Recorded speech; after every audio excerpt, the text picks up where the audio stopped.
This is Orson Welles, speaking from London.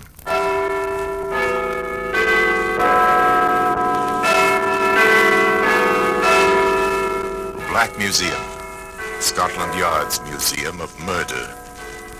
Here in the grim stone structure on the Thames, which houses Scotland Yard, is a warehouse of homicide, where everyday objects, things like a packet of matches, a coffee pot, a paring knife, all are touched by murder.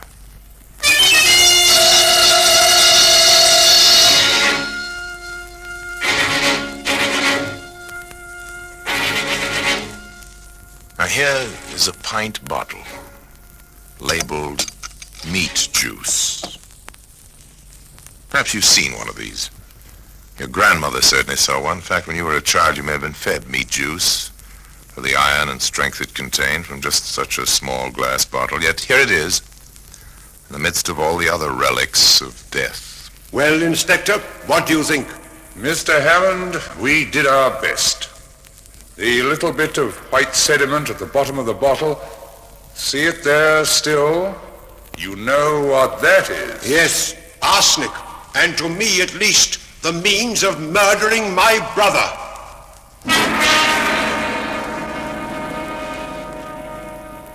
Well, today that bottle of meat juice can be seen in the Black Museum.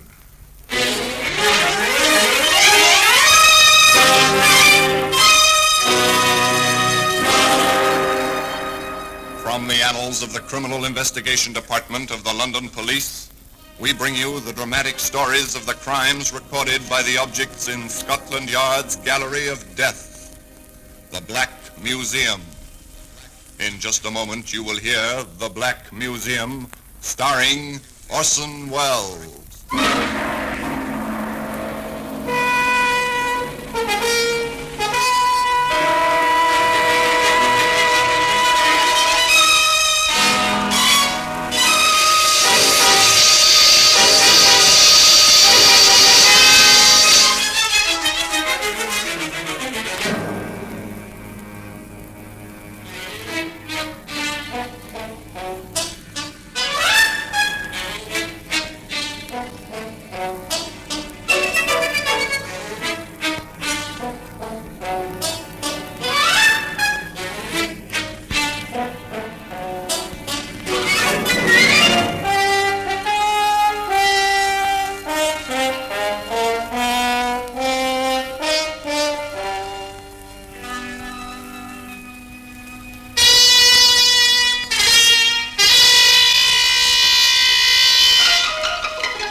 Museum, Scotland Yard's Museum of Murder. Yes, here are all these carefully labeled weapons, labeled in boxes and vials. Here is sudden, unexpected, violent death. Here, for instance, is a small mirror, such as you might find in any lady's handbag. A very pretty lady used this one once to inspect an escaped tendril of soft brown hair, but what she saw reflected was not merely disordered beauty.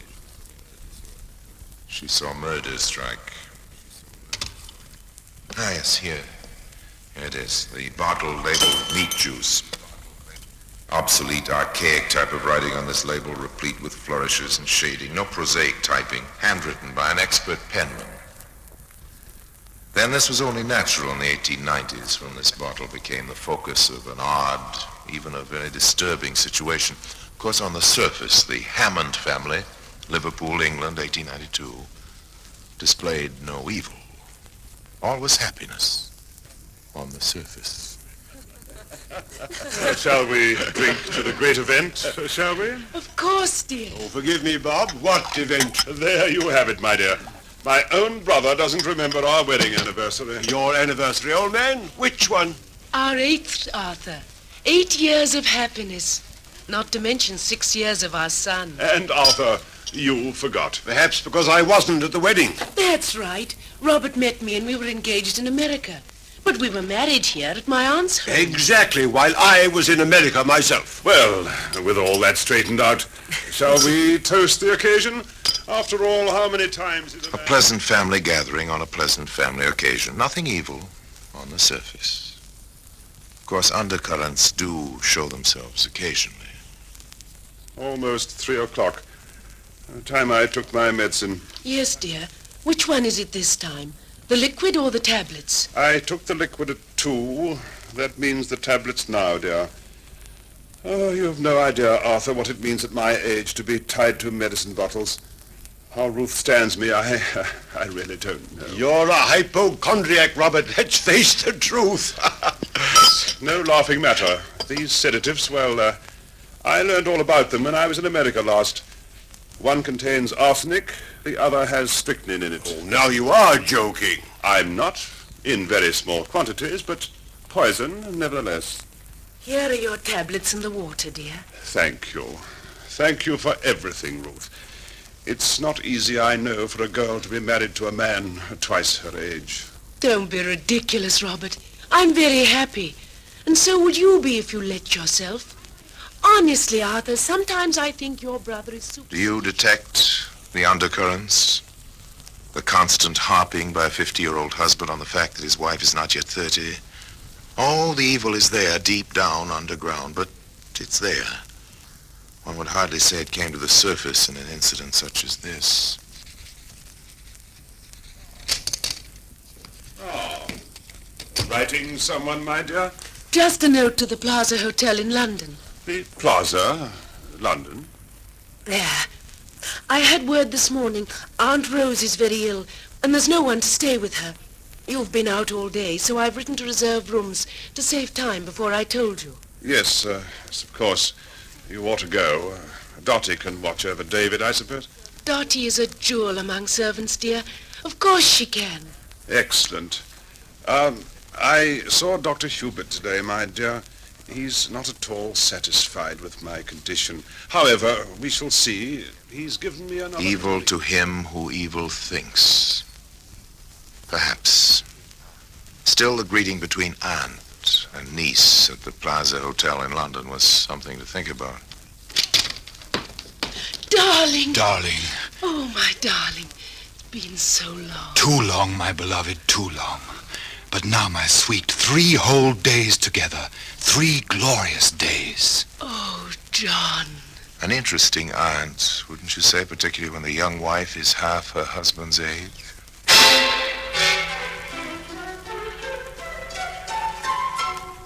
Now, there were some things which Ruth Hammond had in common with her husband. One was a love of horses and horse racing. It followed then that when the time for the Grand National arrived, Robert pulled himself together and took his wife to the world-famous race. And then an incident took place relevant to this story. Oh, it's wonderful, Robert. Just wonderful. I'm glad you're enjoying yourself, my dear. Hello, Ruth. Imagine running into you here. John. Oh, John. The gentleman seems to know you, my dear. I'm sorry. Mr. John Browning. My husband. How do you do? Well, thank you. And you? As well as can be expected. John's an old friend of mine, Robert. Aren't you, John? Yes, I think I can say I am. Won't you join us? There's plenty of room in our box, and I'm sure we'll be happy to have you. A casual meeting, a simple introduction, a gesture of hospitality, but who would expect a circumspect young woman to cast caution and good behavior to the winds? Dottie! Dottie! Yes, sir, Mr. Hammond. Right here, sir. Where were you? I was upstairs, sir, with Master David. Is the mistress with you? I left her at the racetrack. Oh, will she be along soon, sir? I mean, sir. I don't care what you mean or what she does. Robert, can you ever forgive me? If you must make an exhibition of yourself, Ruth, must it be in public? Is that all you care about? Your public pride? Oh. I ought to bar you from my bed and board forever. If it went for my son, I would. Robert, please forgive me. I'll never act like that again. John Browning is out of my life. Truly he is. Very well. We shall see. Dottie. Yes, sir? Forget what you have seen here. Understand? Forget it all. And now it was the husband's turn to visit London. Robert Hammond went to the city to see a specialist about his nerves, about the pains he believed came from his liver. From the specialist, he went directly to a chemist's shop.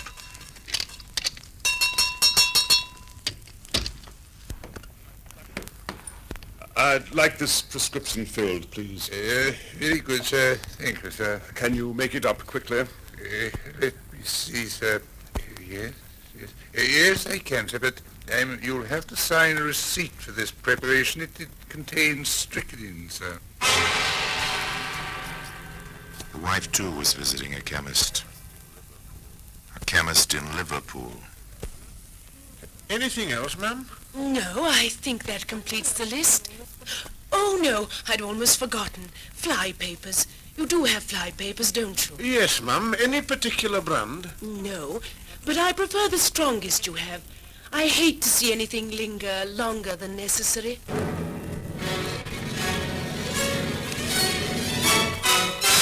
Ruth Hammond took her purchases with her. At home, she rang for the maid. You want me, Mum? Yes. Is there any hot water on the stove? Oh, yes, Mum. Cook always keeps the kettle boiling. Very well, Dottie. I want the kettle and a dishpan. I have to soak some fly paper. Whatever for, Mum? A druggist, or a chemist you'd call him, in America showed me how to obtain the arsenic from fly paper. It's part of a preparation to keep the complexion fresh. And my skin is none too good these days, Dottie. Fetch the kettle and the dishpan, will you, please? Thank you. Perhaps nothing more would have been thought about that, about the quarrel in the hall, if another event had not occurred almost immediately. Robert Hammond fell ill. Not merely the imaginary illness of the hypochondriac, but an actual illness. Dr. Hubert was called. He made his examination. Then... May I see you a moment, Mrs. Hammond? Of course, Doctor. I must admit I'm puzzled by Mr. Hammond's symptoms. His heart seems strong enough, but he complains of chest pains and this constant retching, you know. I'm worried, Mrs. Hammond. Have you no diagnosis? I'd prefer a consultation, Of course, if you Doctor. don't mind. Whatever you think. Of course, Doctor. Whatever you think best. Robert's never been like this. A consultation. The learned doctors probed and listened and probed again. By then and waited. Dr. Hubert stood by then and waited. Outside the sick room, Dr. Davis addressed himself to the problem. I don't like it, Hubert. All that retching is the prime symptom of arsenical poisoning. The man's been dosing himself with arsenical medicines for years. I know those compounds. The amount of arsenic is minute. Hubert, who is nursing him? What, his wife, of course, with some help from the maid. I want a registered nurse in there, and no one else. You don't suspect anything, do you, Davis? I want to prevent suspicion if I can. Get a nurse in there as soon as possible. Meanwhile, we'll prescribe tonics, meat juices, and that sort of thing. And I want the bottles watched, night and day. The medicines, the patient, the nurse, all that's in the sick room. Everything and everyone else outside, including the lovely wife. Yes, including the lovely wife.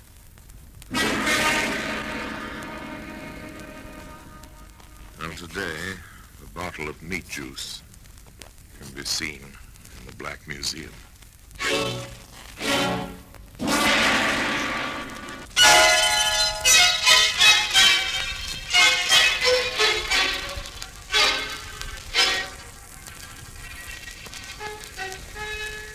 In 1892, a man might die slowly for unexplained reasons without benefit of laboratory tests, gastrointestinal examinations, or any of the aids to life and living which grace our times 60 years later. The doctors in 1892 did their level best. They used their knowledge well. But if it came to placing a nurse in charge, denying a wife access to the sick room, or merely ordering concentrated meat juice as a tonic, they performed their functions according to the time in which they lived. Thus it came about that Robert Hammond suffered in his bed. Ruth Hammond was ordered from his room, and his brother Arthur came to stay in that tense, foreboding household. Yes, Dottie? Oh, it's the mistress, sir. She asked me please to mail this letter. That letter's open. Oh, please, sir, if I can explain. Well, get on with it. Well, I was taking it to the post box and I dropped it and the envelope was dirty. You can see the mud, Yes, sir. yes, I see, but what else? I wanted to change the envelope, sir. I steamed it open. I couldn't help but read the beginning, sir, begging your pardon. Oh, Mr. Arthur, I'm so afraid for the master, sir. Let me see. Addressed to Mr. John Browning.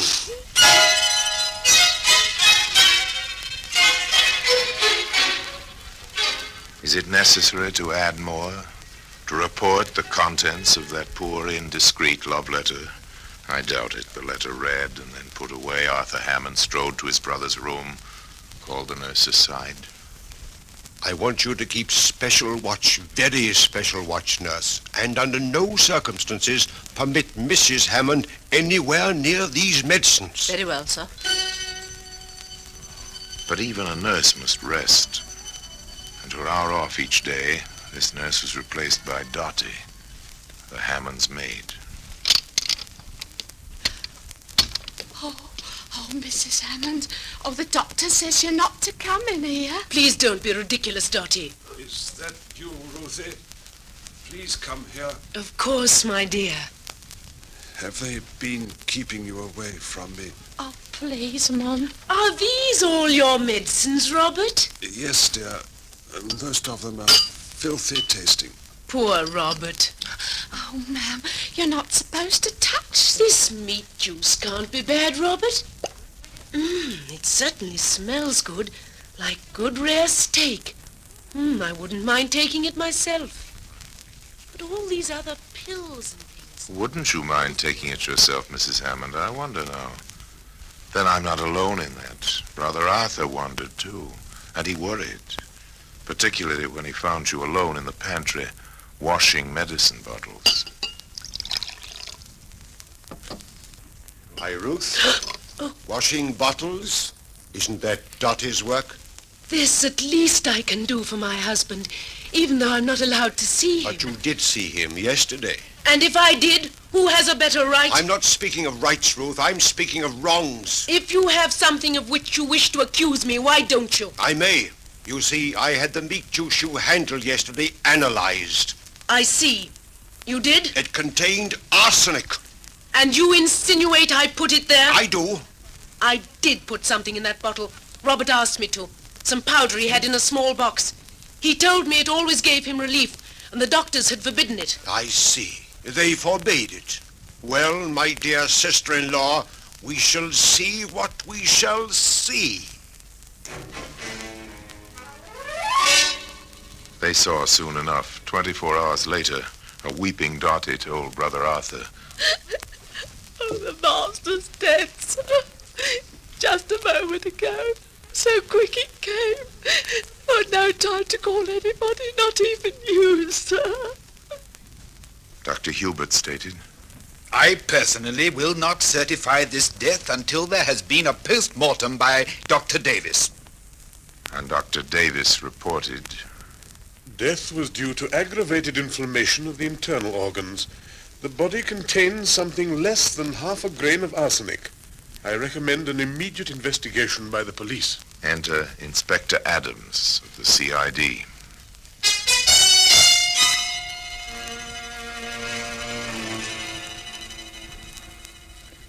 What's your opinion, Dr. Hubert, as an expert on this case? It will be very difficult to have an opinion, Inspector. You see, Mr. Hammond was a true hypochondriac, always dosing himself with patent medicines, all kinds of prescriptions, but the man's dead.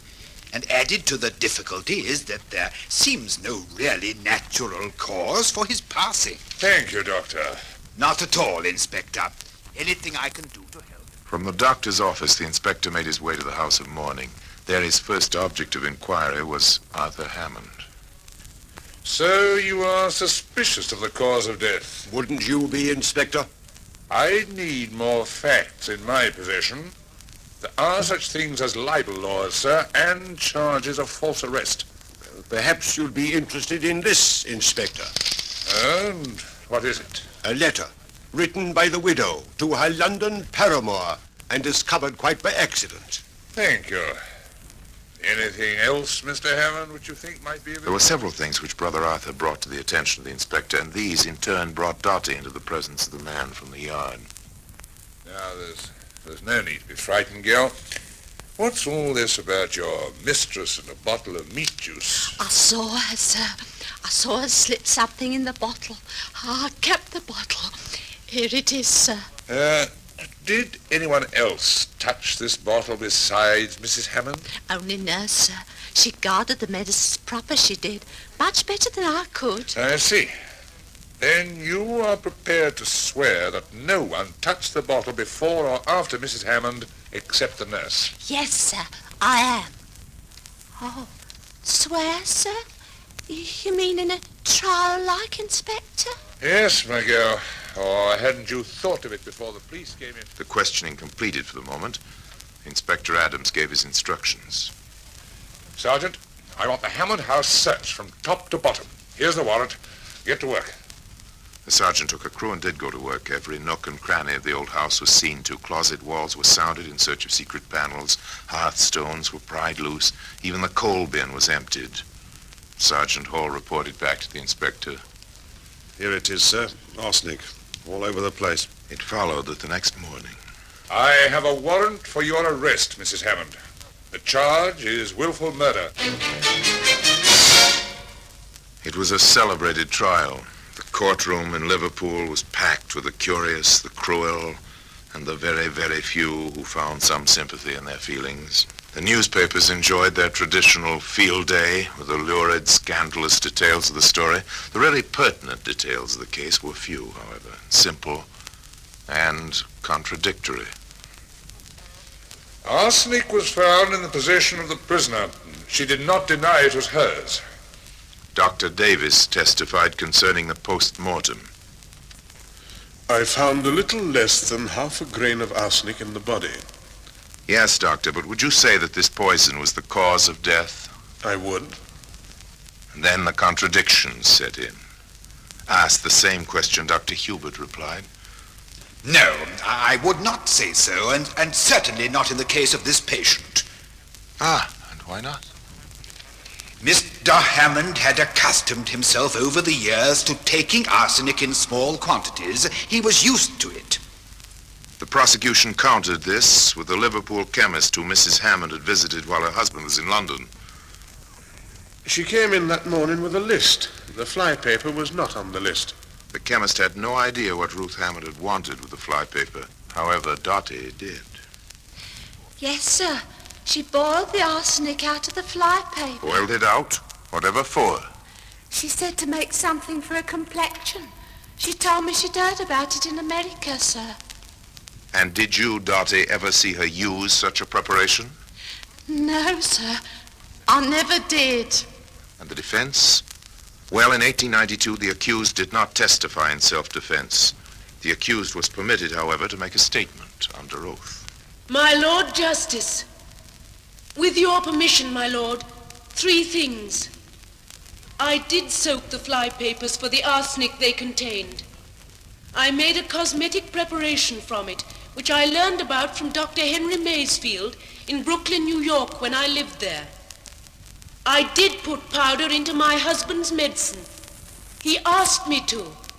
It was a preparation he brought back from London, which had helped him many times before, but which his doctors here refused to give him.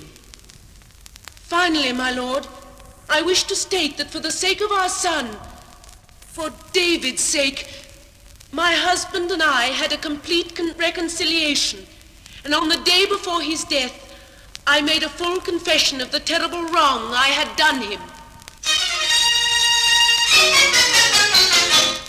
The jury retired. The court waited. The prisoner waited. The crowds waited. Hours passed. Then the knock on the locked door of the jury room. The bailiff opened. The 12 good men and true filed back in the jury box. The judge's gavel rapped.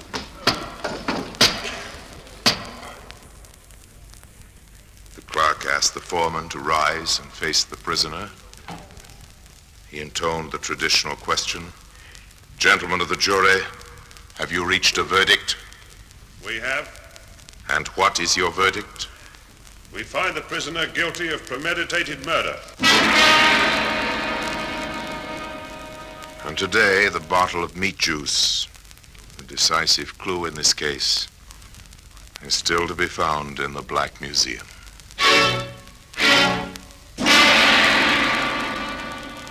Orson Welles will be back with you in just a moment.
Now here in person is Orson Welles. Well, they didn't hang Ruth Hammond.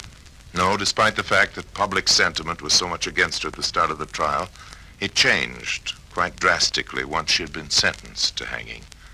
Letters, telegrams poured into the Home Office and to the London Times, and a reprieve was granted.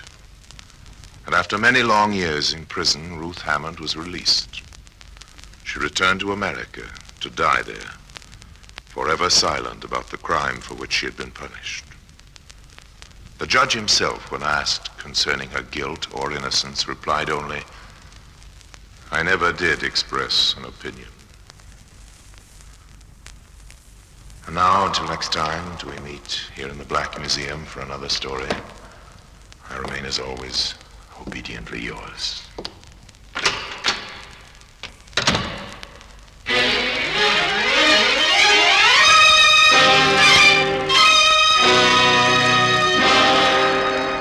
The Black Museum, starring Orson Welles, is presented by arrangement with Metro-Goldwyn-Mayer Radio Attractions. The program is written by Ira Marion, with original music composed and conducted by Sidney Torch. Produced by Harry Allen Towers.